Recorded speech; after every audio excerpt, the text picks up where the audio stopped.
صباح الخير إن كان صباحا، ومساء الخير إن كان مساء، وتحياتي لكم أينما كنتم وأينما حللتم.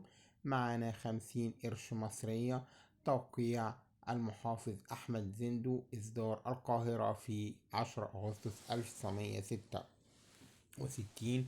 ورقة حالة بريفكس. زي ما احنا شايفين جميلة وحالتها حلوة. التصميم بتاعها جميل جدا، أقصى اليمين فيه مأذنة وأقصى الشمال فيه مأذنة، زي ما احنا شايفين اهوت، واضحة جدا. وهنا هو النسر، وعليه نجمتين اللي هي كانت ترمز لمصر وسوريا أثناء الوحدة.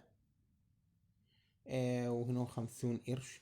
وهنا هو في حاجة غريبة في الورقة، إنه متكرر الرقم 3 مرات تحت كلمة البنك المركزي والمصري، وعلى اليمين وعلى الشمال.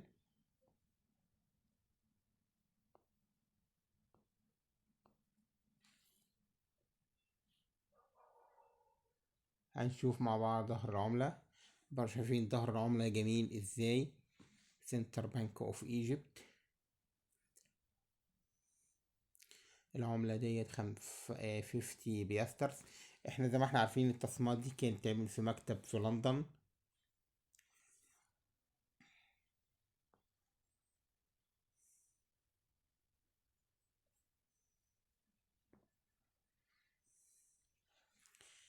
تصميمات جميلة.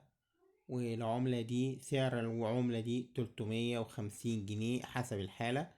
سعرها 350 جنيه حسب الحالة.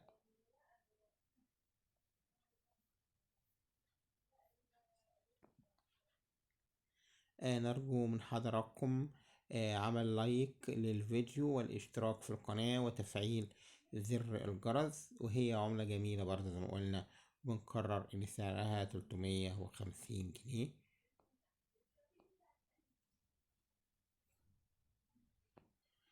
ونرجو منكم الاشتراك في القناة و...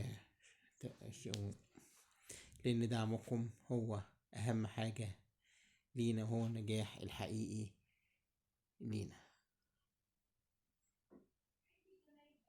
شكرا ليكم، وإلى اللقاء في حلقة قادمة بإذن الله.